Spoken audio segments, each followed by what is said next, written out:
So I had been volunteering at my kids' school, and I have a bunch of friends that are teachers, which is interesting and really odd because I've never been friends with teachers much. I don't know why, just my life path never really crossed it. Theirs, I guess, to be friends. And so, what's interesting is that I ended up volunteering a bunch because they were like, we need help right before Christmas break. And then they were like, like we had some random sub, but like we could, if you were a sub and you're in the system, like we could just pluck you up and you could sub for us if we're going to be out. Like we would love that. It would make us feel better because we know you and we would be leaving our class to someone we knew. So I'm like, okay, I can do this. PhD chemist. Anyway, but I'm like, I live with 4 children. I can do this. I can do this. And we don't run away from things that we're terrified of anymore. We don't make choices out of fear, which I know sounds bizarre. I've been working a whole long time that was really terrible English. Anyway, I've been working a long time to not move from a place of fear and be present. Like, no bears are chasing me right now. I shouldn't act like, my nervous system shouldn't feel like I am. I'm being chased by them. So anyway, long story short, I apply for it, like literally submit resume, get offered a job, go to an orientation, and they're like, here you go, you are a sub. Obviously I had to get background checked and fingerprinted and all those things, so to make sure that I'm not some kind of, I don't know what. Anyway, long story short, I get the stamp of approval, I get access. I'm like, okay. So it's the first week. I have my own job that I'm doing. I have, kids to take places and things to do. And finally, I finish a meeting and I have the rest of the day off. And I was like, I wonder if there's anything. Well, there was some half day job that I could take. And I was like, why not take it and see, because I really wanted to start with a short substitute position because I was really worried that it would be a train wreck and I would be stuck there for an entire day. 6 hours is a really long time to be overwhelmed by tiny humans who are running you. It doesn't seem like something that would be a thing, but it's absolutely a thing in it. And even an hour and a half is a long time. So anyway, I messaged the guy. I'm like, hey, I can do this, but I don't want to pick it up on the app because I know I'm going to be late. I'm 20 minutes out. And he's like, oh, okay, well, I'll call and see if they still need someone. And he calls and he's like, oh, I left a message. I haven't been called back. So I'm like, well, I need to say I'm there. So I'm like, well, I'll just go into the office and see if they still need someone. I go in. She's like, oh, yeah, definitely. She'll be thrilled that you're here because she needs to take her kid to the ER and we didn't have coverage. And I'm like, oh, cool. So let me do that. So it's a third grade class. I get my key fob. She hands me a map and is like, walk out this door, walk through that door, second class on the left. And I'm like, okay. So then I go in and I'm like, hey, I'm your sub. She's like, oh, thank goodness. She's like, oh, it's only about an hour and a half, a little over. Like, they'll be fine. Just, do whatever with them, keep them alive. And I'm like, okay. No. You want sub plans. You want something. You need anything. Anything really. So I'm like, okay, cool. I got this. I have 4 kids. I can figure this out. And then she walks out of the room and I write my name on the board and I'm like, they all just start creeping closer and closer and closer until literally one is standing inches from my face. I have one hugging me and hanging on to me and others just standing. And I don't know if you know this, but 3rd graders can be as tall as I am. I'm 5'6". It's not like I'm a super tall human being. And also, I was standing eye to eye with 5 of them. And I had this moment of oh crap, what do I do now? Newsflash. In that moment, I was scared to death. I don't even know why. Other than I was like, how do I get them to sit back down? Never have I ever been in charge of a classroom full of 9-10-year-olds. Cool. And so I chatted with them.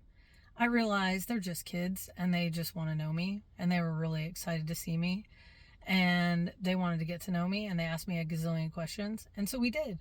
And then I was like, okay, so now what we're going to do is we're going to make get well cards for your teacher's kid because that's a kind thing to do. And they were thrilled, and so we did it. And, there was some things. So there was definitely the child who was like, oh my gosh, I'm going to throw up, right? So she looks real terrible. She's like, huh. And I'm like, I don't do vomit. So, like, of course, I'm like, clinic pass for that one. But here's the thing. I've been a mom long enough that I knew this.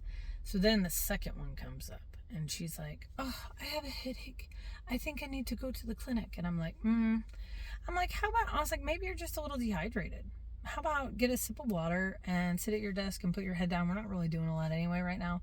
See how your head feels in a few minutes.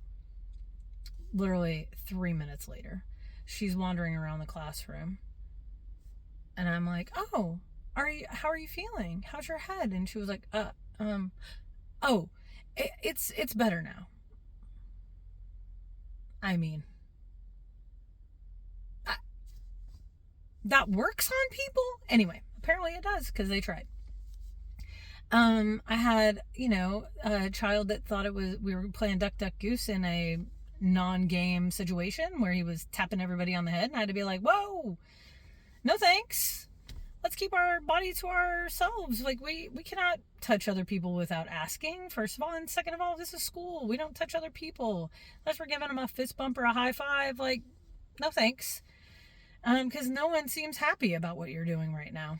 And then, it was just was one thing after another. And at some point, I'm like realizing that they are now markers. It's like free play. They are talking so loud. And so then I start whispering. And I was like, hey guys, we have to bring it down. Somebody's going to knock on the door and ask why it's so loud in here. And they were like, oh, right. That's probably true. I was like, and I don't want that to happen because no amount of note from me that says you were great is going to overcome the fact that the neighboring teachers thought we were bananas and you weren't following directions and you were screaming and loud. And they were like, oh, right. That's true. So anyway, we move past that. We get to Amira. I don't even know what it is, but it's a reading program really that she wants them to do and I was like, we're going to do it for 20 minutes. And I set my timer on my phone for 20 minutes because I couldn't log into the computer because nobody gave me any information to do that, to set a timer that would have shown up on the board. So they were like, are we done? Are we done? Has it been 20 minutes? And I was like, look, I'm going to tell you when it's been 20 minutes. I'm like, you see my phone, it's counting down. This isn't a situation where I tell you it's 20 minutes, but really it's 45. I said 20 minutes, work hard for 20 minutes, and then we can do the next thing. And they were like, oh, okay. So they did. I had a cell phone. I'd be like, girl, what are we doing? State law. We can't be playing with cell phones. Not during school hours. And she was like, well, I don't know how it turned on. I'm like, I don't even care how it turned on. We're just going to turn it off and put it back in our pocket. Or we're going to have to put it in our backpack if it comes out again. And she looked at me and was like, oh, I was like, I'm not trying to lose my job today.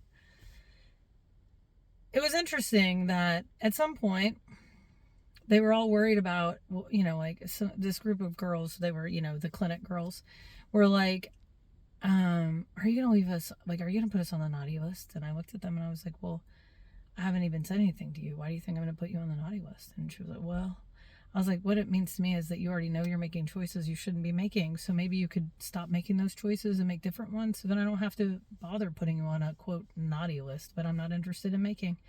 And she was like, oh, that's a good point.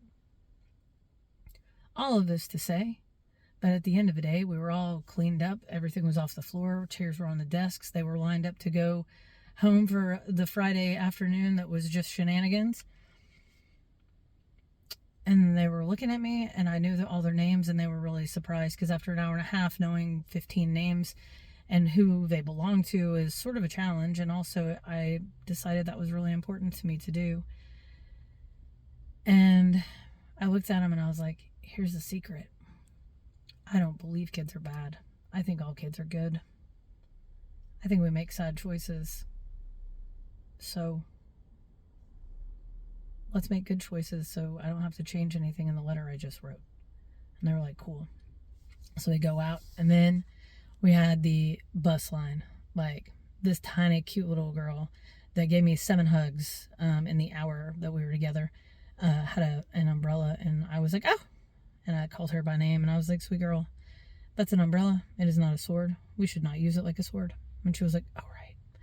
And I was like, I know your names. And they were like, right. I said, so I can always change what I wrote about you. And they were like, up against the wall. Anyway, it was the most bizarre, crazy thing I've done, and it worked out in such a lovely way. And I realized that I was like, there are a lot of things that are terrifying for I'm not even sure why. That I think I'm gonna have to start saying yes to more of those things, because why not? Because maybe they're not as scary as my brain tells me they are. It's interesting. Trauma work, doing scary things that aren't actually scary. Most teachers would look at me and be like, yeah, I mean, that's kind of what it looks like. And also they do it every day. So of course they don't think it's that scary. And also they know that an hour and a half with a bunch of feral third graders can feel like an eternity. So anyway, I just thought I'd share that random tidbit and wish you the best if you ever find yourself in a similar position.